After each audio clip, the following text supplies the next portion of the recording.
Bienvenue dans 101%, on est mercredi et on commence avec le sommaire. Pourquoi on commence avec le sommaire? C'est parce que c'est super intéressant, c'est parce qu'on commence avec le sommaire, comme ça tu sais tout de suite s'il y a des choses qui t'intéressent dans l'émission. Et si ça t'emmerde, bah tu zappes.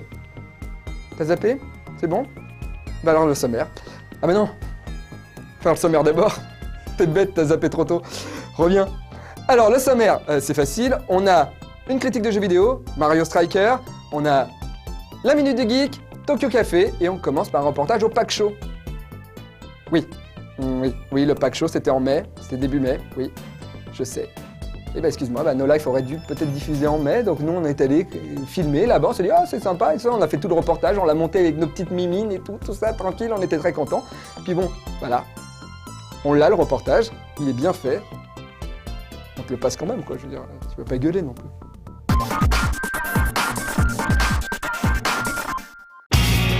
Début mai a eu lieu le premier Paris Animé Game Show, le Pack Show pour les intimes. C'est une nouvelle convention qui fait ses premières armes et qui essaie de faire la différence à sa manière.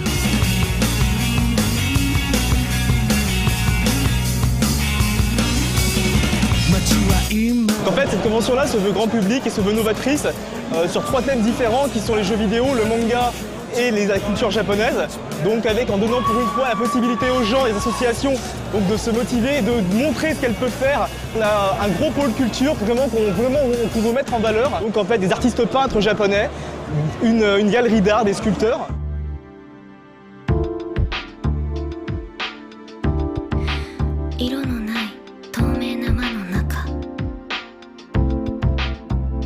Dans le domaine en fait du jeu vidéo, donc là encore une fois, on a mis les moyens. Donc, par exemple là derrière nous on voit du DDR.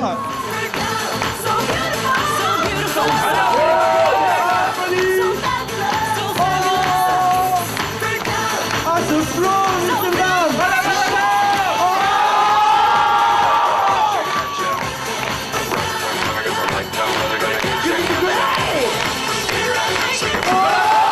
Puis on a donc différents tournois, des jeux de combat, et on a une grosse aussi partie rétro gaming, parce que le rétro gaming c'est important pour moi, pour nous qui avons grandi là-dedans, voilà, on voulait le mettre aussi en valeur. Et effectivement, les jeux étaient là. C'était une véritable petite salle d'arcade qui était mise à la disposition des joueurs, avec des jeux un peu hardcore au premier abord, mais qui ont eu beaucoup de succès. Je pense que ce dont je suis le plus fier, c'est avoir réussi à faire venir des Japonais sur le salon, et avoir montré une vision japonaise du Japon, et non pas une vision française du Japon dans le domaine de la culture. Et voilà, c'était le premier Pack Show. On lui souhaite un bon retour l'année prochaine et une longue vie.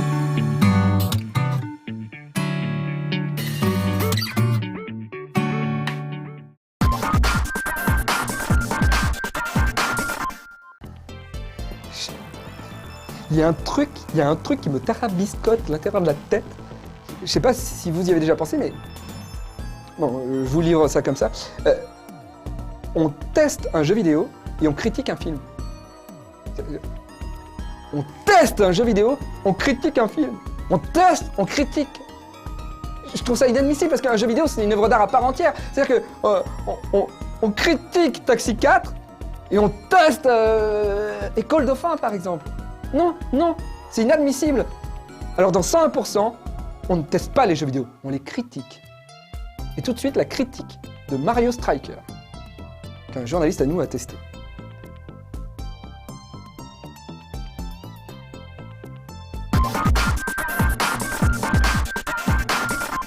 C'est une première sur console Nintendo.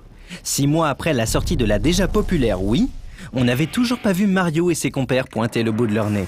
Pour sa première apparition nouvelle génération, le voilà dans la suite de Mario Smash Football, sorti en 2005 sur GameCube. Mario avait déjà eu l'occasion de se faire la main sur à peu près tous les sports. On le retrouve donc dans un jeu consacré au ballon rond et qui a en outre l'insigne honneur d'inaugurer le très attendu mode online de la Wii en France.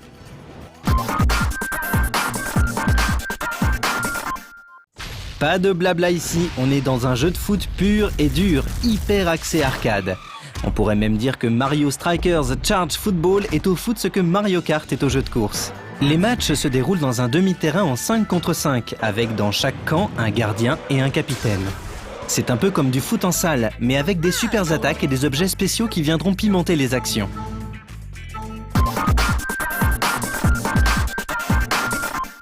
Un jeu de foot sur Wii, ça peut laisser perplexe au vu des contrôleurs de la console Nintendo.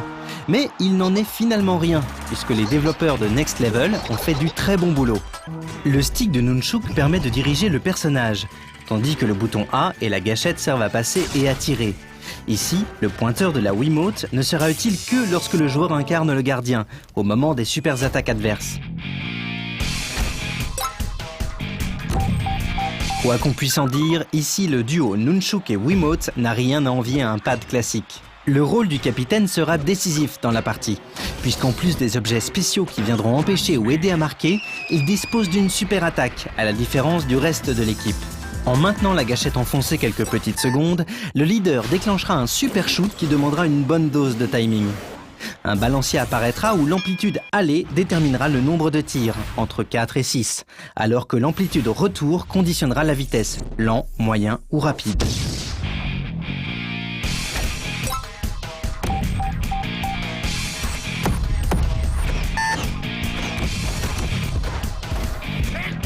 Ces super attaques ne doivent pas faire oublier les super objets propres à chaque capitaine, qui permettront d'écarter toute menace autour du joueur et de déchaîner les éléments. Ces séquences sont des moments décisifs dans chaque partie. Il n'est pas facile de les déclencher à n'importe quel moment. C'est pourquoi démarcation, protection par des coups, tacles et super objets seront extrêmement utiles. Les parties deviennent très vite intenses et les morts subites dans les cas de match nul procureront à coup sûr des sueurs froides.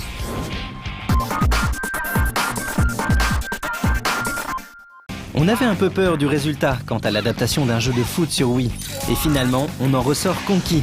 Mario Strikers Charge Football est un jeu qui se veut ultra fun et au graphisme plutôt soigné. Les contrôles sont vraiment bien trouvés, et la prise en main est quasi immédiate. Cela n'empêche pas la marge de progression d'être élevée, avec de nombreuses subtilités à bien maîtriser, comme les passes en l'air et les super attaques. Ce premier jeu online sur Wii offre des conditions de jeu vraiment optimales, puisque le lag est généralement absent et les adversaires plutôt nombreux. Mais attention, comme cela arrive souvent dans les jeux en ligne, le niveau des joueurs est d'ores et déjà assez élevé. Et comme les statistiques de l'adversaire ne s'affichent qu'après avoir accepté le match, il faudra une complète maîtrise du jeu pour éviter les cinglantes défaites. Le plombier remplit donc son contrat avec ce premier jeu de sport sur Wii vraiment réussi, qui offrira de longues heures de jeu endiablées, en multilocal et surtout online.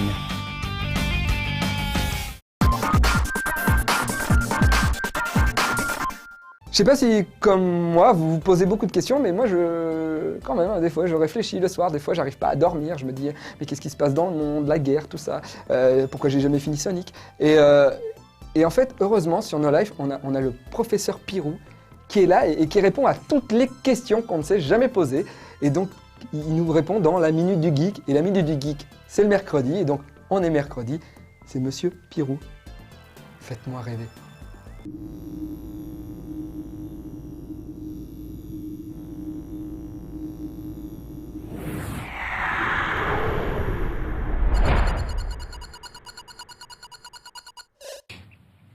C'est quoi? Quoi? C'est quoi? Quoi? Zelda. Ouais. Tu sais, le jeu, en fait, non, c'est Link, en fait, c'est le bonhomme. Zelda, c'est la princesse.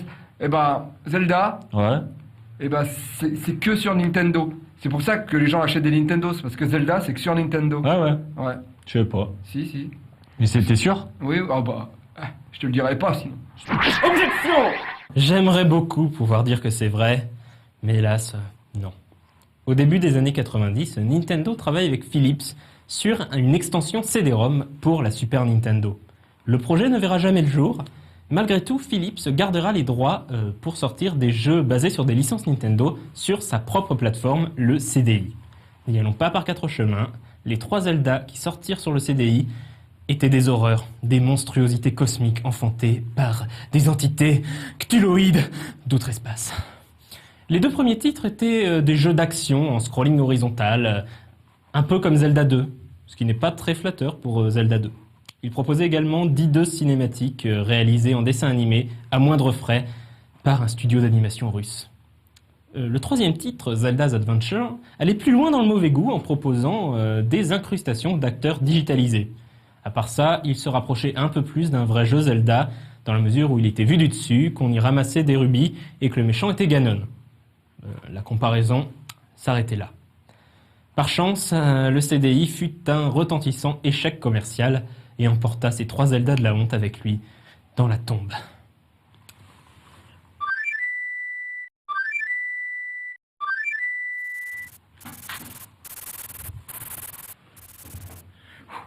J'ai cru entendre le chant du soleil. J'ai besoin d'un câlin. Ah, viens. Si on était 3, on serait la Triforce.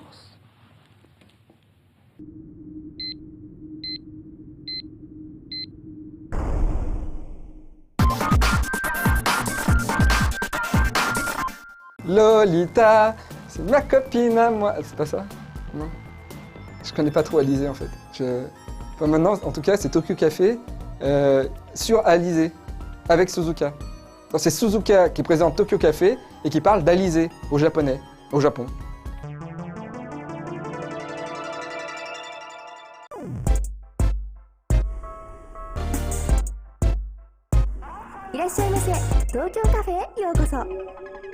Alors, qu'est-ce que ce sera aujourd'hui? Je m'appelle Suzuka. S-U-Z-U-K. Ah, moi Suzuka. Salut tout le monde. En France, on dit qu'Alizé est très connue au Japon. これから本当にアリゼちゃんが日本で有名なのかどうか検証してみたいと思います。On va vérifier ensemble. Bon, je vais demander aux gens qui connaissent Alizé. Alizé, on y va. Let's go. すみません、この女の子ご存知ですか？いや、知らないです。フランスのアイドルなんですけど、日本で有名って言われてるんですけど、ご存知じゃないですか？あ、ちょっとわかんないです。ありがとうございました。Bon, je vais continuer. すみません。Bon, je vais où? Je vais pas où? Bon, j'ai la peau douce, j'ai froid. すみません。この子ご存知ですか？知らないです。ありがとうございます。すみません、手センターのおじさんにちょっと見ていただきたいものがございまして、ちょっと見ていただけますか？ちょっと何枚か写真用意してあるんですけど、この女の子誰だかわかりますか？ロリの子？ロザリー、はい、ロザリー。ロザリー？あ、違いますね。フランスのかわいいアイドルなんですよ。かわいい。これかわいい。かわいい。かわいい。かわいい。見たことないですか？ないです。なんか日本でもテレビコマーシャルに出てたり。何のコマーシャルですか？テレビコマのエリーゼってお菓子なんですけど。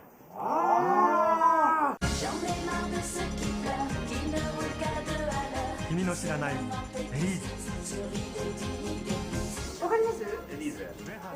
彼女の名前は？あ、違うんですよ。これはその検証の番組です。果たして本当に彼女は日本で有名なのかどうかっていう。知らね。初めて知ったよね。さあ、ではゲームクリエイターサイレンのゲームクリエイター富山さんに聞きます。さあ、この人は誰でしょう？はい。あれでしょ？はい、わかりません。はい、次。では次に2個バンドと巨像のクリエイター上田さんに聞きます。この人は誰でしょう？でもわからないです。あれだ。シャルロット・ゲンズブール。セルの可愛いエミコさんに聞きます。彼女は誰でしょう？全然わかんない。いつもフランスギャル。誰でしょう？何これ？この人 CG でしょこれ？違うよ。ザザーン。寿司を居酒屋をジャポン。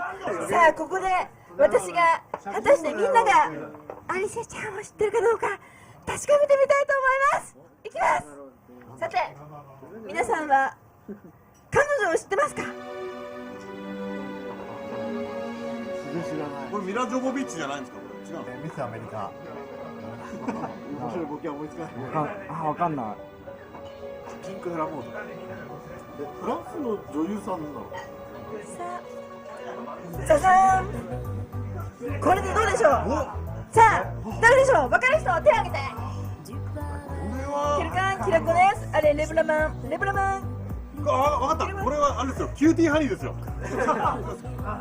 ザザーン。こちらの写真を見てください。エリーゼってすごい僕の好きなお菓子ですよ。超うまい。超うまい。いや、それを CM されてるフランスの女性って言ったらもう僕惚れましたよ、そんなの。Peut-être je demanderai aux garçons, peut-être les garçons aiment bien l'Alger. すみません、この子。知らない。わかんない。残念ながら。わかりました、ありがとうございました。この子ご存知じゃないですか。ありがとうございます。というわけで結果はこういうことになりました。残念ながらアルゼちゃんはまだ日本では知られていないようですが、il y a au moins une fan au Japon, c'est moi. バラバラバンバンバラバラバンバンジョリーいやごめい。